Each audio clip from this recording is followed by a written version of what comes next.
فرماتے ہیں کہ میں ایک قبرستان سے گزرا، میں نے ایک قبر کھودنے والے کو دیکھا کہ وہ اللہ تعالیٰ کا ورد کر رہا تھا، لیکن اس سے پہلے لوگوں نے اسے دیکھا کہ وہ نشہ کرتا تھا، شراب پیتا تھا، کبھی نالیوں میں پڑا ہے تو کبھی قبر کھود کے قبرستان میں کہیں گرا ہوا ہے، کہیں کسی قبر میں لیٹا ہوا ہے۔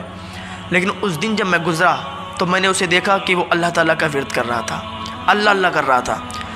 میں نے اسے اپنے قریب بلایا، میں نے کہا ادھر آ، ذرا ایک مجھے بات بتا کہ ابھی تک تو نشہ کرتا تھا اور اتنی جلدی تیرے اندر یہ تبدیلی کیسے آئی، آج اللہ تعالیٰ کا ورد کر رہا ہے؟ تو وہ کہنے لگا حضور میں ایک بات سے میں نے سبق حاصل کر لیا اور میں اللہ تعالیٰ کا فرما بردار بندہ بن گیا، اور اتنا سچا اتنا پکا کہ اب میری ایک ٹائم کی بھی نماز نہیں چھوٹتی۔ مسلم بن عقیل فرماتے ہیں وہ ایسا کون سا واقعہ تیرے ساتھ پیش آیا کہ جو تو اتنا سچا پکا اللہ تعالیٰ کا فرما بردار بندہ بن گیا، نمازی بن گیا اور اللہ تعالیٰ کا ورد کر رہا ہے؟ وہ کہنے لگا حضور ایک مرتبہ میں قبر کھود رہا تھا اور میں نے 3 قبریں کھودیں۔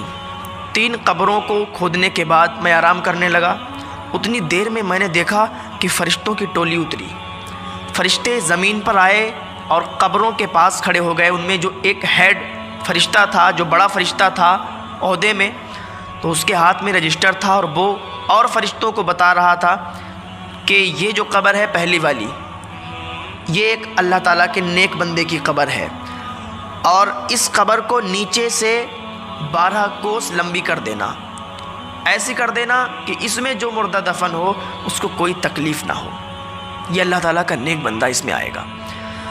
پھر کہا دوسری قبر کے پاس جب وہ گئے تو ان میں سے وہی فرشتوں کا سردار ہیڈ فرشتہ بولا کہ یہ جو قبر ہے اس میں اللہ تعالیٰ کا نیک بندہ آئے گا، اس کو 40 کوس تک پھیلا دینا، نیچے سے 40 کوس تک اس کو لمبا کر دینا۔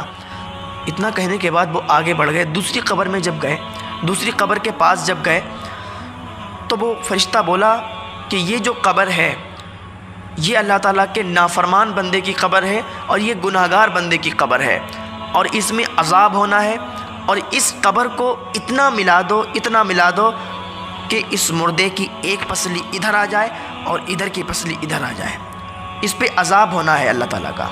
جب میں نے یہ سنا حیران کہ یہ معاملہ کیا ہے، پھر میں تھوڑی دیر بیٹھا رہا، میں نے دیکھا کہ ایک جنازہ آ رہا ہے، اس کے ساتھ صرف 7 لوگ ہیں، 7 لوگ ایک جنازے کو لا رہے ہیں۔ جب 7 لوگ ایک جنازے کو لا کر انہوں نے پہلی قبر میں دفن کر دیا، اور دفن کرنے کے بعد جانے لگے تو میں نے ایک کا ہاتھ پکڑ لیا، میں نے کہا بھائی ذرا یہ تو بتاؤ کیا یہ آپ کا رشتہ دار ہے؟ اس نے کہا نہیں یہ میرا رشتہ دار نہیں ہے۔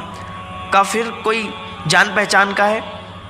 کہا یہ ہمارے محلے کا بہت غریب انسان تھا، بہت ہی غریب تھا، لوگ اس کو اپنے گھر نہیں بلاتے تھے، اس کو کوئی دعوت میں بھی نہیں لے جاتا تھا، اگر کوئی دعوت ہوتی تھی اس کو کوئی نہیں پوچھتا تھا، اور لیکن جب سب امیر سو جاتے تھے، جب سب امیروں کے محل بند ہو جاتے تھے تو یہ غریب انسان اس کے ٹوٹے ہوئے چھپر سے اللہ اکبر کی اذان کی صدا بلند ہوتی تھی۔ یہ نیک بندہ تھا اللہ تعالیٰ کا۔ کا مبارک ہو تم نے نیک بندے کو قبر میں دفن کیا ہے، یہ جنتی ہے، اس کو جنت کی بشارت مل گئی ہے۔ میں نے خود ابھی فرشتوں کے منہ سنا ہے۔ وہ لوگ خوش ہو کے چلے گئے۔ پھر کہا میں بیٹھا رہا، پھر میں انتظار کرنے لگا کہ اب دوسرا جنازہ کون سا آنے والا ہے۔ جب دوسرا جنازہ آیا تو اس جنازے میں فقط 4 لوگ ایک جنازے کے ساتھ آئے۔ آنے کے بعد انہوں نے اس جنازے کو دفن کیا، دفن کرنے کے بعد وہ جانے لگے۔ میں نے ان میں سے ایک کا ہاتھ پکڑ لیا، میں نے کہا بھائی یہ بتاؤ کیا یہ تمہارا رشتہ دار ہے؟ انہوں نے کہا نہیں میرا رشتہ دار نہیں۔ کہا پھر کوئی محلے والا ہے؟ کہا نہیں یہ محلے والا بھی نہیں۔ کہا پھر کون ہے؟ تو وہ کہنے لگا کہ یہ ایک مسافر تھا اور یہ 1-2 دن سے روز ہمارے محلے سے گزرتا تھا، امیروں کے گھر ہیں ہمارے محلے میں، امیر لوگ رہتے ہیں، ادھر سے گزرتا تھا تو کوئی اس پر توجہ نہیں دیتا تھا، لیکن آج اس کا انتقال ہو گیا تو ہم نے کچھ لوگوں کو اکٹھا کیا، ہم نے تمام امیروں کو بلایا، ہم نے کہا آؤ اس کو دفنا دیتے ہیں، کچھ کفن کا انتظام کر دیتے ہیں، اس کی فاتح خوانی کا کچھ انتظام کر دیتے ہیں۔ تو سارے امیر بھاگ گئے، سارے امیر چلے گئے، بولے یہ غریب انسان ہے اس کو دفنائیں گے، ارے ہمیں انفیکشن ہو جائے گا، ہٹاؤ اسے ایک رسی میں باندھ کے کسی دریا میں پھینک دو جا کر۔ جب انہوں نے اتنا کہا تو ہم 4 لوگوں نے اس کے کفن دفن کا انتظام کیا اور اس کو دفن کر کے جا رہے ہیں۔ اس قبر کھودنے والے نے کہا مبارک ہو، تم نے ایک اللہ کے ولی کو دفن کیا ہے، تم نے ایک اللہ کے ولی کو دفن کیا، یہ جنتی ہے، میں نے فرشتوں کے منہ سنا ہے۔ وہ لوگ خوش ہو کر چلے گئے۔ اب جب لاسٹ میں جو جنازہ آنے والا تھا وہ دیکھ رہا تھا وہ کون سا جنازہ ہے، دیکھا کہ بہت ہی دھوم دھام سے لاکھوں آدمی اس جنازے کے ساتھ، پھولوں سے مالا سے پوری چارپائی سجی ہے، لوگ نعرے بلند کرتے آ رہے ہیں۔ جب وہ جنازہ آ گیا تو لوگوں نے پوچھا کہ کوئی قبر خالی ہے؟ تو میں نے کہا ہاں ایک قبر خالی ہے۔ کہا کتنے روپے؟ میں نے کہا 1000۔ تو ان امیروں نے 1000 روپے لے کر اور میرے منہ پر مار دیے، بولے دور ہٹ جا، اب یہاں امیر کا جنازہ ہے، امیر کو دفن کرنے والے ہیں، تو ہٹ، یہاں سے انفیکشن پھیلا رہا ہے۔ بولے میں ہٹ گیا دور۔ جب انہوں نے دفن کر دیا جنازے کو، اس مردے کو دفنا دیا تو مٹی کم پڑ گئی، پھر مٹی باہر سے آئی، مول خرید کے منگائی گئی اور اس کی قبر کو اور اونچا کر دیا گیا۔ اور میں دیکھ رہا تھا اور میں سوچ رہا تھا کہ فرشتوں نے کہا تھا کہ جو تیسرا انسان اس میں آئے گا اس کی قبر میں عذاب ہوگا۔ میں یہ سوچ کر بڑا افسوس کر رہا تھا۔ پھر جب وہ جانے لگے ان میں سے میں نے ایک کا ہاتھ پکڑ لیا، میں نے کہا بھائی ایک بات بتاؤ، یہ تمہارا رشتہ دار ہے؟ اس نے کہا نہیں رشتہ۔ اب ایک بات سنیے، جب آدمی غریب ہوتا ہے، جب انسان غریب ہوتا ہے تو اس کے رشتہ دار بھی اسے بھول جاتے ہیں، اور جب انسان مالدار ہو جاتا ہے تو جو رشتہ دار نہیں بھی ہوتے ہیں وہ بھی کہنے لگتے ہیں کہ ہم تمہارے رشتہ دار ہیں۔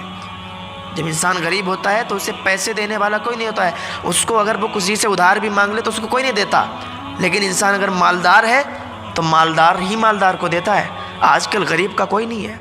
تو وہ کہنے لگا کہ آپ اس کو جانتے ہو؟ اس نے کہا نہیں ہم تو نہیں جانتے۔ کہا بھائی ایک بات بتائیں تو ناراض تو نہیں ہو گئے؟ تو اس نے کہا بتاؤ ہم کیوں ناراض ہوں گے، نہ تو ہمارا کوئی رشتہ دار ہے نہ تو ہمارا کوئی خاندانی ہے، ایک امیر شخص کی بیوی کا جنازہ ہے، ہم تو شریک ہو گئے، ہم تو مٹی دینے کے لیے چلے آئے۔ کہا سنو، میں نے فرشتوں کے منہ سنا ہے کہ اس قبر میں جو دفن ہونے والا ہے اس پر عذاب ہونے والا ہے اللہ تعالیٰ کا، یہاں تو تم نے اس کو مٹی سے اوپر تک بہت بڑی قبر بنا دی، پھولوں کے مالا چڑھا دیے، پانی چھڑک دیا، لیکن قبر میں اس پر عذاب ہو رہا ہے۔